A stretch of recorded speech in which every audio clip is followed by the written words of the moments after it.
एक बहुत विशाल तराजू बुलाया और लूट का जो भी उसके पास सामान था, हीरे जवाहरात थे, सोना चांदी था, सब उस तराजू के एक पलवे पे चढ़ा दिया। और उस फकीर ने उस चमकदार छोटी सी चीज को दूसरे पलवे पर रख दिया। उसके रखते ही फकीर का पलवा नीचे बैठ गया और सिकंदर का पलवा ऊपर उठ गया, ऐसे कि जैसे खाली हो। सिकंदर किम कर्तव्य विमूढ़ हो गया, झुका फकीर के चरणों में और कहा, कुछ भी हो, नतमस्तक हूं, लेकिन राज मुझे कहो। फकीर ने कहा, राज कहना बहुत मुश्किल है, कहा नहीं जा सकता, इसलिए नहीं कह रहा हूं, लेकिन तुम झुके हो, इसलिए एक बात और बताए देता हूं।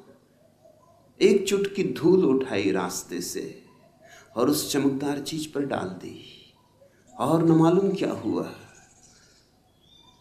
कि फकीर का पलवा एकदम हल्का हो गया और ऊपर की तरफ उठने लगा, और सिकंदर का पलवा भारी हो आया और नीचे बैठ गया। स्वभाव था सिकंदर तो और भी चकित हुआ। उसने कहा, यह मामला क्या है? तुम पहेलियों को और पहेलियां बना रहे हो और उलझा रहे हो। सीधी सादी बात है, कहना हो कह दो, न कहना हो न कहो। उस फकीर ने कहा, अब कह सकता हूं, अब तुम जिज्ञासा से पूछ रहे हो, अब जोर जबरदस्ती नहीं। यह कोई खास चीज नहीं, मनुष्य की आंख है। धूल पड़ जाए 2 कौड़ी की, धूल हट जाए तो इससे बहुमूल्य और कुछ भी नहीं। सारी पृथ्वी का राज्य भी नहीं, सारी धन दौलत फीकी है। संबोधि का अर्थ होता है नरेंद्र, तुम्हारे भीतर की आंख। और कुछ ज्यादा कठिनाई की बात नहीं, थोड़ी सी धूल पड़ी है, सपनों की धूल। धूल भी सच नहीं, विचारों की धूल, कल्पनाओं की धूल, कामनाओं की धूल। धूल भी कुछ वास्तविक नहीं, धुआं धुआं है, मगर उस धुएं ने तुम्हारी भीतर की आंख को छिपा लिया। जैसे बादल आ जाएं और सूरज छिप जाए, बादल छट जाएं और सूरज प्रकट हो जाए। बस इतना ही अर्थ है संबोधि का। बादल छट जाएं और सूरज प्रकट हो जाए। तुम सूरज हो, बुद्धत्व तुम्हारा स्वभाव है, मगर खूब तुमने बादल अपने चारों तरफ सजा लिए। न मालूम कैसी कैसी कल्पनाओं के बादल, न मालूम कैसी कैसी कामनाओं के बादल,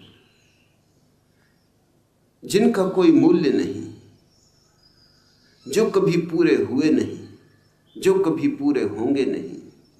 मगर तुम उस सब से घिरे हो जो नहीं है और नहीं होगा, और उससे चूक रहे हो जो है और जो सदा है और सदा रहेगा। संबोधि का अर्थ होता है जो है उसमें जीना, जो है उसे देखना, जो है उससे जुड़ जाना। जो नहीं है उस पर पकड़ छोड़ देना। अतीत नहीं है और हम अतीत को पकड़े हुए। बीत गया कल, हम कितना संभाल कर रखे हुए, जैसे हीरे जवाहरातों को कोई संभाले। राख है, अंगारा भी नहीं, अब सब बुझ चुका है। जैसे कोई लाशों को ढोए, ऐसा हमारा अतीत है। और या फिर हम भविष्य की कामनाओं में उलझे सेक चिल्ली हैं। हम सोच रहे हैं ऐसा हो, ऐसा हो, ऐसा हो जाए। कितने सपने तुम फैलाते हो, कितने सपनों के जाल बुनते हो, और इन दो चक्कियों के पाटों के बीच जो दोनों नहीं है, अतीत नहीं है, नहीं हो चुका, भविष्य नहीं है, अभी हुआ ही नहीं, इन दो नहीं के बीच जो है वर्तमान का छोटा सा क्षण, वो दबा जा रहा है। इन दो चक्कियों के बीच में तुम्हारा अस्तित्व पिसा जा रहा है। अतीत से और भविष्य से जो मुक्त हो गया वह संबुद्ध है, वह बोधि को उपलब्ध हुआ, उसकी आंख खुली, उसकी आंख से धूल हटी।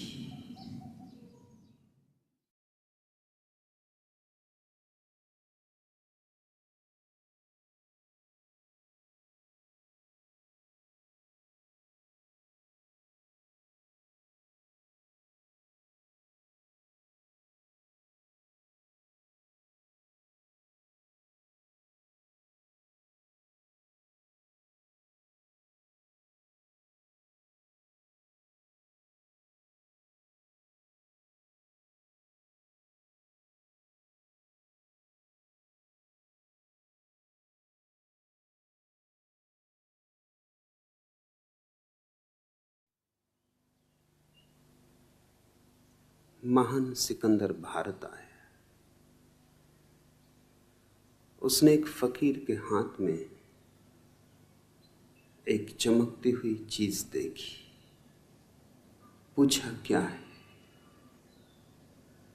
वह फकीर बोला, बताऊंगा नहीं, बता नहीं सकूंगा, यह राज बताने का नहीं।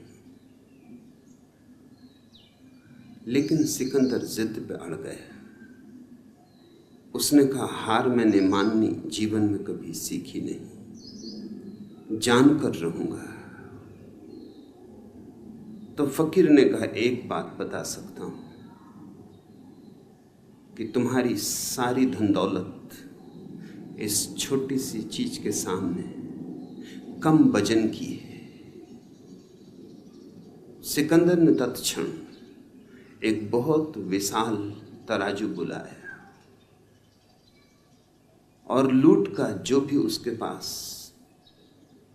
सामान था, हीरे जवाहरात थे, सोना चांदी था, सब उस तराजू के एक पलवे पे चढ़ा दिया। और उस फकीर ने उस चमकदार छोटी सी चीज को दूसरे पलवे पे रख दिया। उसके रखते ही फकीर का पलवा नीचे बैठ गया और सिकंदर का पलवा ऊपर उठ गया, ऐसे कि जैसे खाली हो। सिकंदर किम कर्तव्य विमूढ़ हो गया। झुका फकीर के चरणों में और कहा, कुछ भी हो, नतमस्तक हूं, लेकिन राज मुझे कहो। फकीर ने कहा, राज कहना बहुत मुश्किल है, कहा नहीं जा सकता, इसलिए नहीं कह रहा हूं, लेकिन तुम झुके हो इसलिए एक बात और बताए देता हूं। एक चुटकी धूल उठाई रास्ते से और उस चमकदार चीज पर डाल दी, और न मालूम क्या हुआ कि फकीर का पलवा एकदम हल्का हो गया और ऊपर की तरफ उठने लगा, और सिकंदर का पलवा भारी हो आया और नीचे बैठ गया।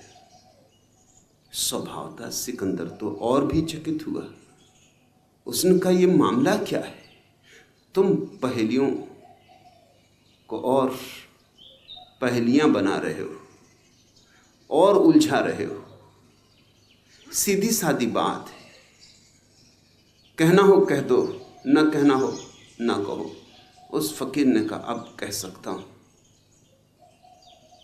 अब तुम जिज्ञासा से पूछ रहे हो, अब जोर जबरदस्ती नहीं, यह कोई खास चीज नहीं, मनुष्य की आंख है।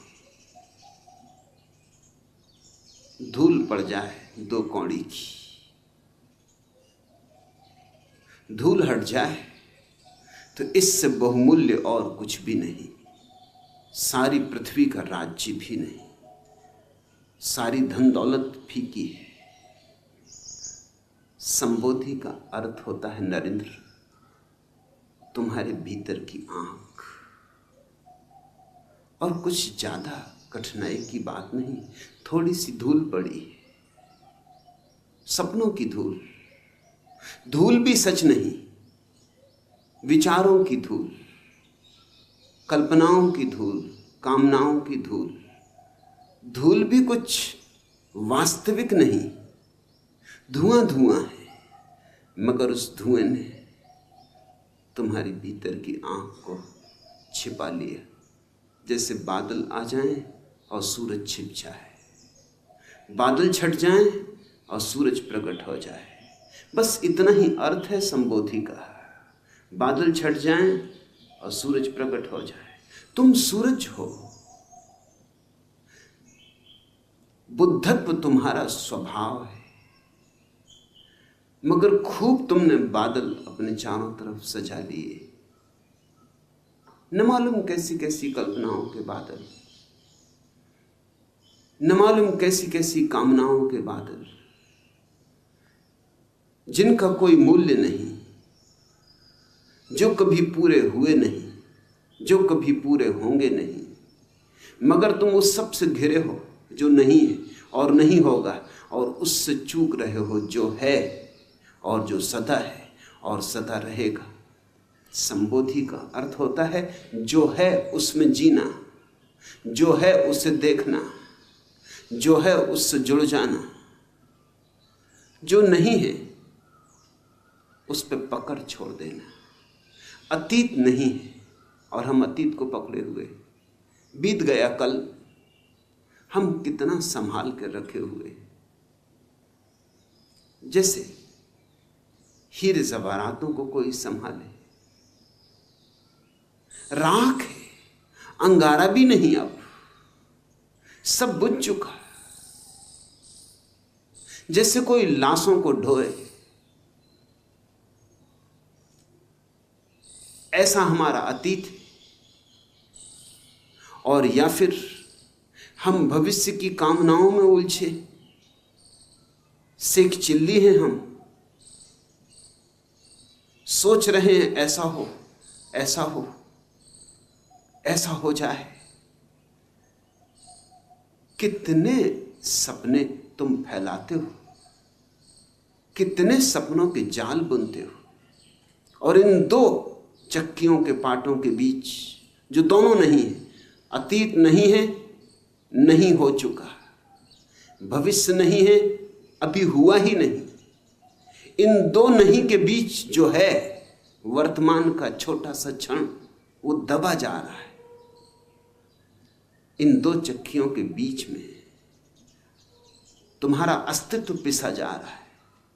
अतीत से और भविष्य से जो मुक्त हो गया वह संबुद्ध है, वह बोधि को उपलब्ध हुआ, उसकी आंख खुली, उसकी आंख से धूल हटी।